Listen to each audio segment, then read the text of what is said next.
Hi friends, welcome to my channel. I've got a little unboxing from the boutique and you can tell by the tape where it's from. So yeah, I've been waiting for this one because they only send out once a week and I missed the deadline, so I ended up waiting a little bit longer than I would have, but it's here now, so that's brilliant. Right, so what do we have here? Let's put the box to one side. I do like the tape, I think it's beautiful. And always packaged well from boutique, always. Okay. This is so useful. Anyway, so we have a nice purple tissue paper. We've got the boutique sticker there. And the sun's going in and out once again. But yeah, it's the time of year, isn't it? So let's unwrap this beauty. It's a bit of a treat, really. The Serpent and the Peacock Tarot. Learn from the cards. 3 Moons edition. Includes 80 cards and guidebook. So I'm going to take the cellophane off and try and remove the glare. Oh, it's got like a rose petal feel to the box. And yes, it's a magnetic closure, I think. Yes. Oh, it feels sort of velvety, really. But this is quite an unusual deck. It's an indie deck. This is the bottom and the top. And let's have a look at what we get. So this is the inside. Look at that, all the planets. 9 planets. That's gorgeous. It says the Serpent and the Peacock Tarot guidebook. It's soft cover. It's 164 pages. Look at that. We live by the sun, feel by the moon, learn from the cards by the light of the Libra moon. We've got full colour images.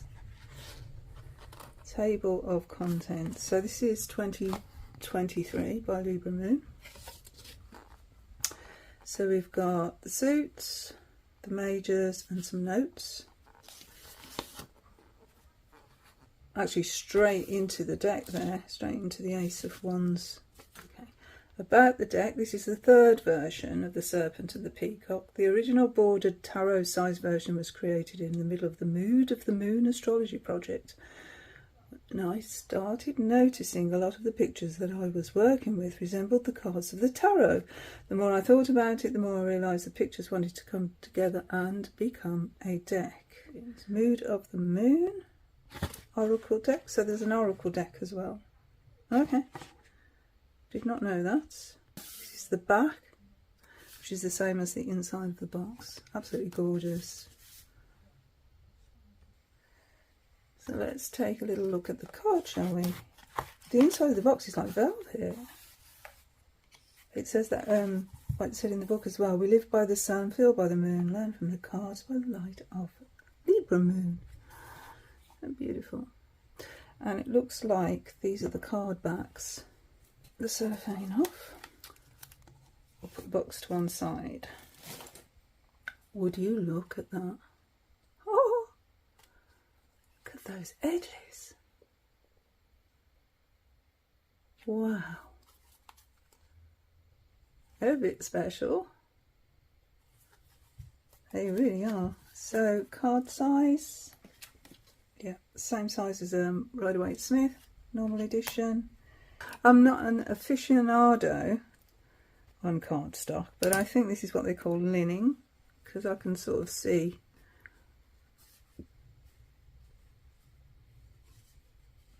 a linen look to them. They're not very thick actually, but they're sturdy. Yeah, pretty sturdy. Okay.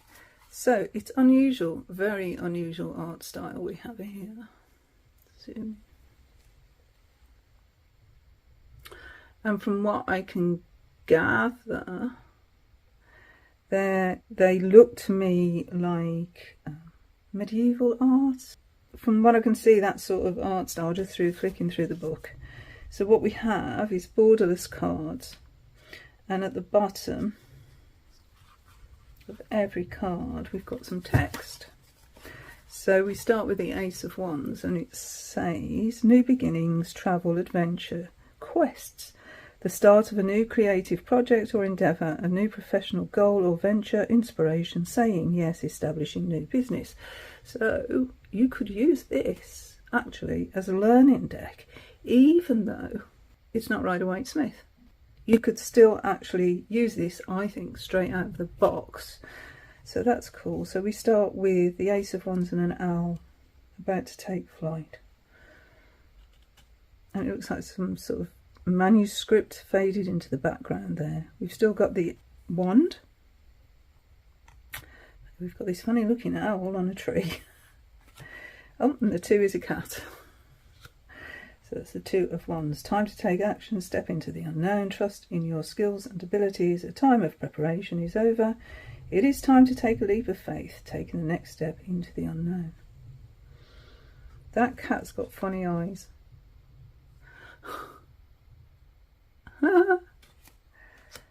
I'm getting Hieronymus Bosch vibes. Definitely that sort of art style that Travis McHenry has in his Hieronymus Bosch deck. 4 of Wands. We've got a scene here. They're all planting. Yeah, so I think this is original art. It looks like attacking a monastery. I can see like a nun saying back off. Or is that nun blessing them? But they seem they've come here to cause trouble. I think this monk here is pleading with them not to. And then we've got a couple here, a bishop and a monk, trying to get into the safety of the monastery or the castle. It's actually 5 of Wands. These are cool. 6 of Wands. Yeah, we've got some very fantastical creatures here. 7, 8. The 8 of Wands looks like they're bringing peace. 9. Oh dear. Being saved, possibly. Oh, I'm going to have to delve into these cards a bit, I think. Look at that. Wow. Page. Venus for the Knight of Wands. And that's an alchemical symbol there. Oh, look at that beautiful black horse. Queen of Wands with the dragon. I was just watching somebody's YouTube video, and was it a YouTube or a post? I can't remember now. But they were talking about the Peacock Tarot, and the Queen of Wands there has the dragon in the heart. It's the same sort of idea, isn't it? King, no dragon in that heart. So I wonder what it means when it's in the torso, when the face is in the torso. They must have some sort of meaning, mustn't it? Like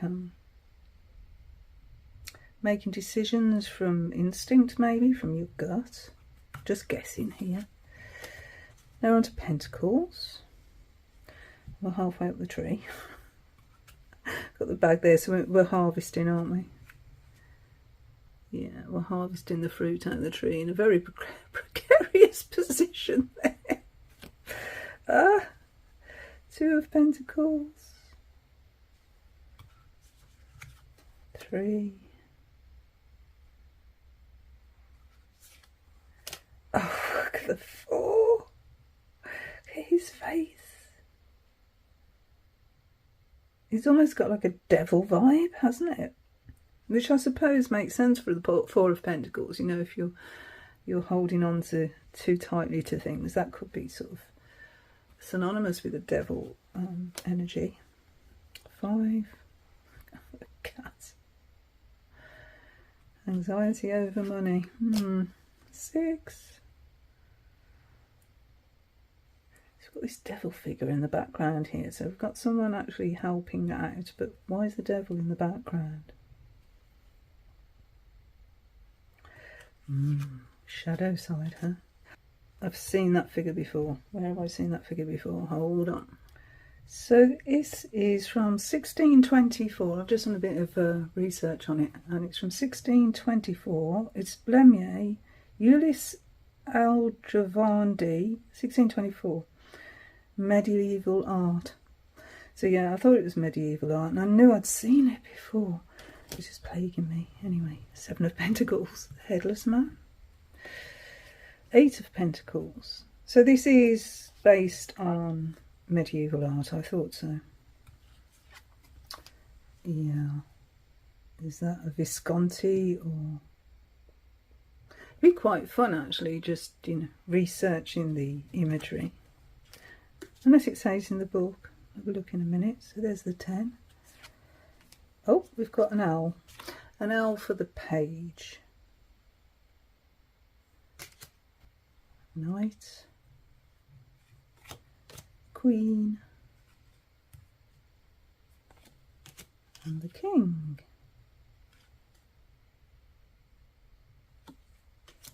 Swords now. Yeah. So this looks very modern. Look at that hand there. Looks really quite modern, doesn't it? Almost like hand drawn. Yeah, this is collage work, isn't it? Definitely collage work. Okay. Well done though, really well done. We've got the 2 swords here crossing. But yeah, this is obviously, to me, this is a medieval painting that's been collaged. Yep, definitely. I like that. Yeah, that works for me. Oh, that immediately brings to mind my idea of when, I know this is a bit macabre, but when I do expire, that the nutrients from my body would feed a tree. So carry on living, but I'll come back as a tree. 5 of Swords. I've got Devil again. Oh, this manuscript at the back as well. It's nice, isn't it? 6 of Swords. 7. So whimsical. 8. There's a lot of devils in this card. The 9. In this deck, I mean. Yeah, you can sort of see the outline where this has been collaged on. Some of it's been done really well, but some of it is quite obvious. It's almost like it's been cut out with scissors. 10. Yeah, page. Green Knight for the, for the Knight of Swords. Queen of Swords. Oh, those eyes. Look at those eyes. King. Yeah, Ace of Cups. Oh, look at that manuscript in the back. Beautiful. 2. I'm wondering if that's the Garden of Eden. Yeah, maybe Lilith in the background. The original. Woman. First woman. 3 of Cups. 4. 5. 6.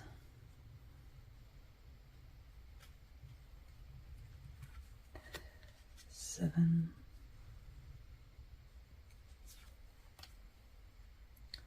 8. It does actually follow the Rider-Waite-Smith meanings.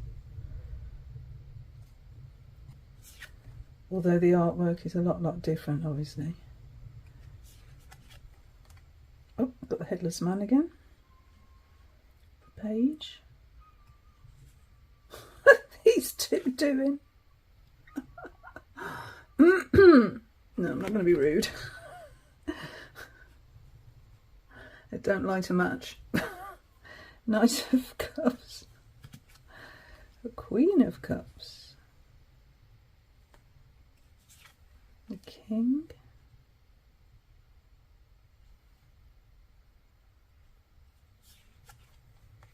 And now we're on to the majors. Okay, I've been looking forward to the majors. Very strange image.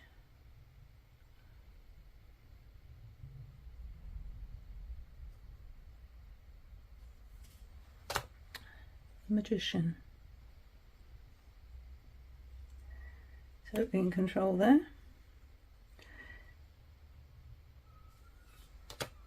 High Priestess. That's beautiful. Empress. Emperor. I like it. It says here, look, masculine strength, brackets, in a man or woman. I like that. So, you know, even though they're presented as one binary or another, doesn't mean to say that you have to read them that way. So I like the way that that's been included. Hierophant. The Lovers.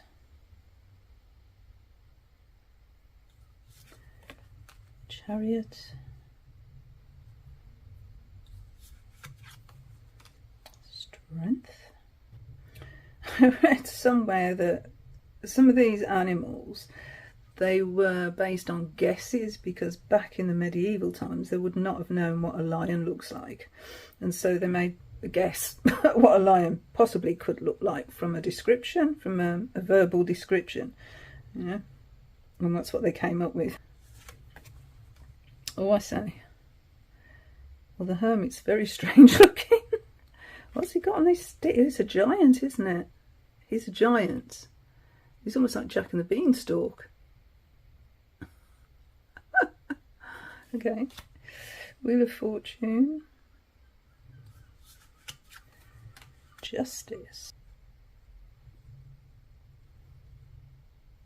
I'm really getting lost in these images. They're amazing. Hangman is sticking his tongue out.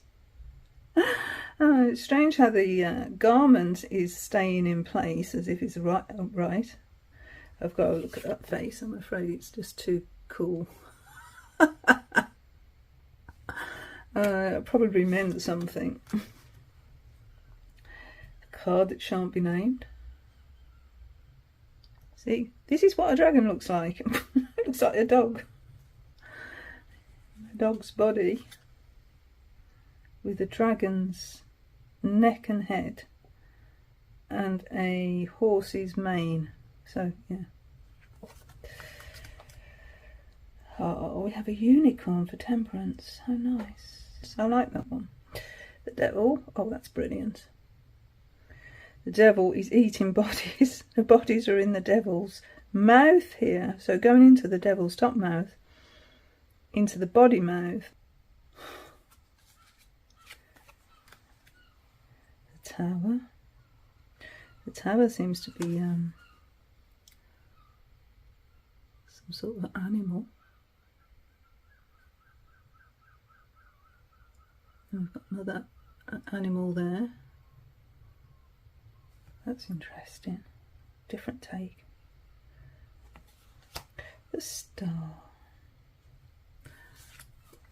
The moon. Beautiful. Oh, we've got another moon. Okay, do we choose one?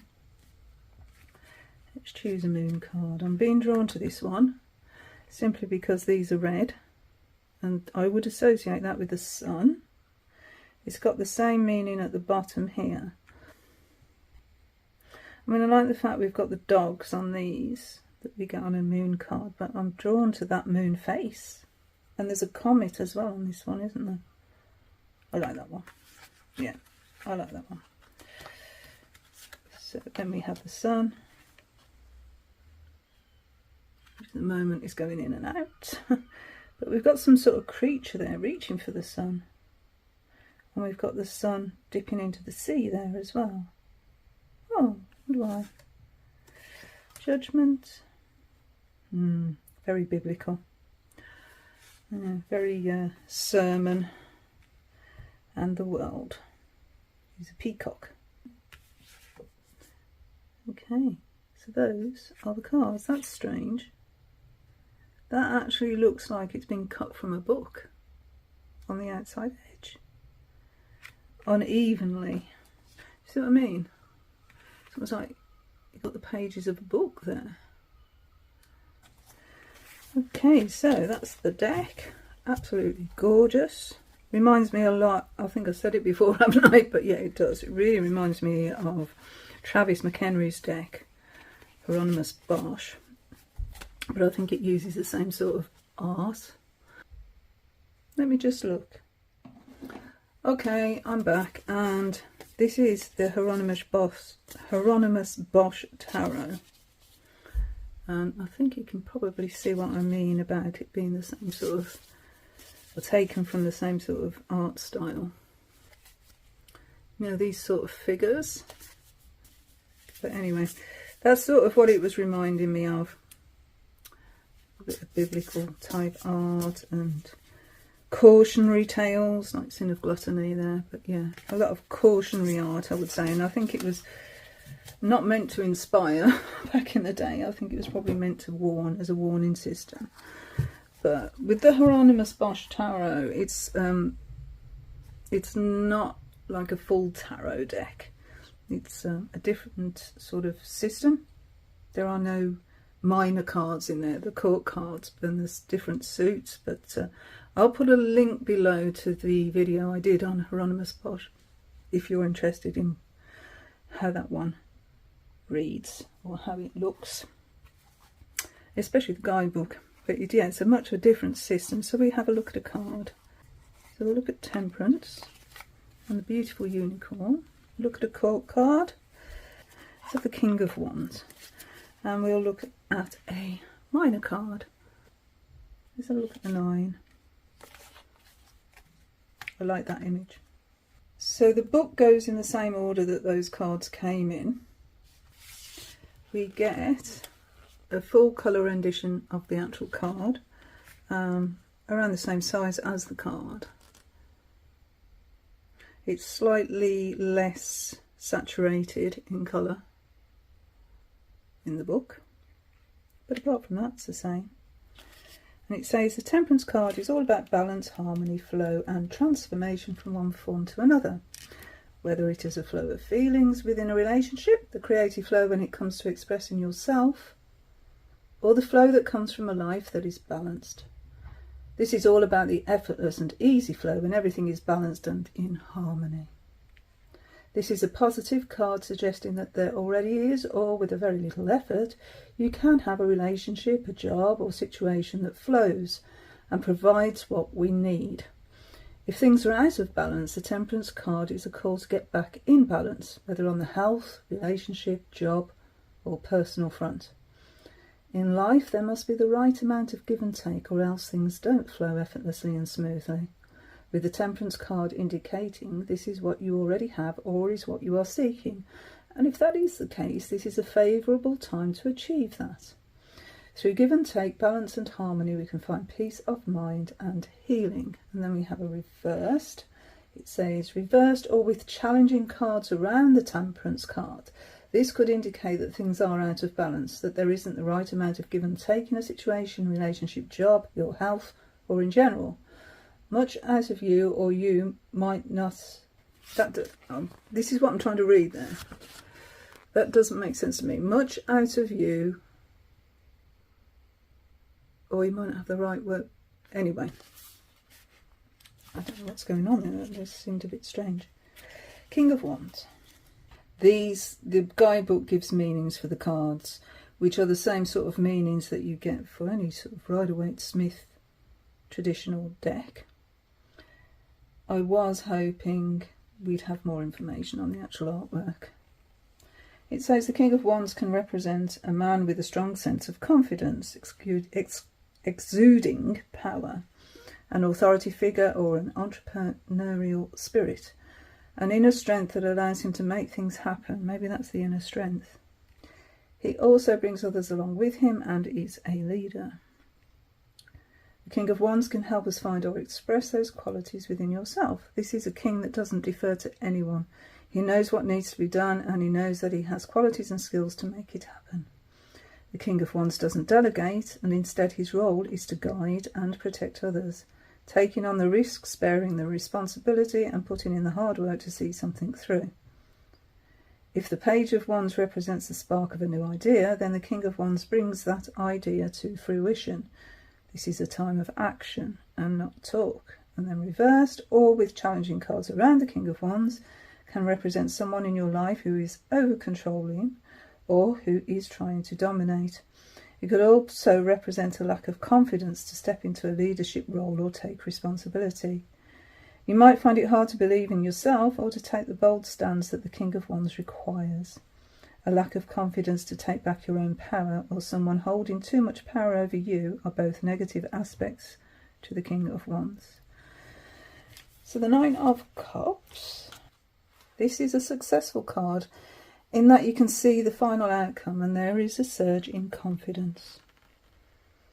In all four suits, the 9 is the penultimate step in the journey, with the end in sight. In the suit of Swords and Wands, this can indicate that there is one last hurdle or an obstacle to overcome, while for both the Cups and the Pentacle suits, this usually suggests that there is smooth sailing from here. Because Cups rule our heart and our emotions, this can indicate a feeling of pride and satisfaction. We have been through the challenges and the emotional journey this has taken us on. And while it is pleasing to know that there are positive outcomes ahead, there is also pride in how we have grown in strength and confidence.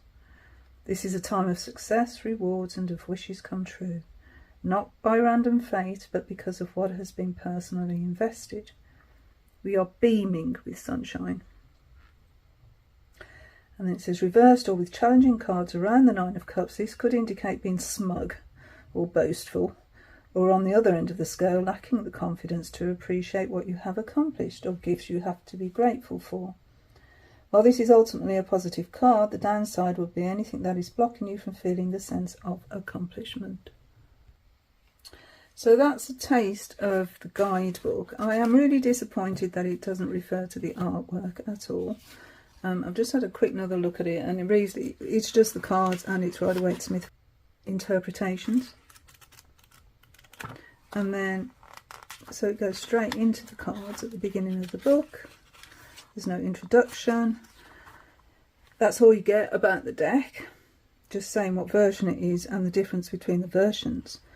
But what it actually goes into is Mood of the Moon, and this is an oracle deck, which looks to be the original offering from this creator, because it's got the fact also that it's going to be turned into an app, so we can follow this energy in real time. So with the Oracle of the Moon, you read it based on the location of the sun at the time of the actual reading. So yeah, a bit interactive really. So yeah, I mean, it's a nice little guidebook. It's definitely a learning deck. Apparently the first and second editions of this deck didn't have the meanings at the bottom. So if you're new to tarot, I think this would be a great starting deck if you like medieval art.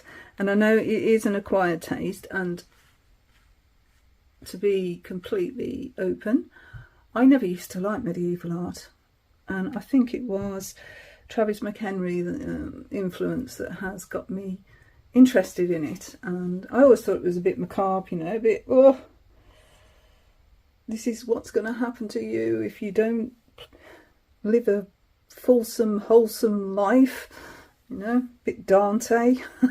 You go into hell, and yeah, it smacks too much of religion really, and that's sort of put me off. But there's a lot of background to medieval art, you know, the fact that they weren't allowed to draw people as they are, but as representations of people, representations and not the real thing. I think maybe the church was a little bit in control of art at the time. And so, you know, there's reasoning behind the artwork. But anyway, that's for further research and further study, and I'm enjoying that. And this is one of the reasons I bought this deck, is the medieval aspect of it. So it seems to me the more that I play with tarot, the more I'm getting interested in deeper subjects, you know, like myths, the Greek myths. I'm really interested in those Greek myths, and that's sent me down a rabbit hole.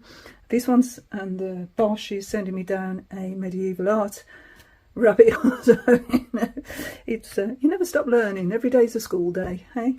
Anyway, I hope you enjoyed this as much as I did. I'm going to have a play with this one.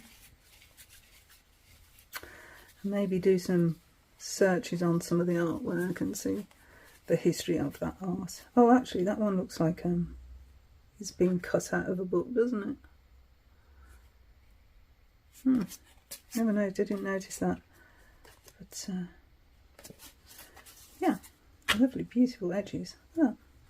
This wasn't a cheap deck. It was a bit of an investment for me anyway. And as I said, I bought it from Boutique. And yeah, I'm glad I did actually, because it's going to provide hours of interest. Anyway, thank you so much for watching. Before I start waffling, until the next time, bye friends.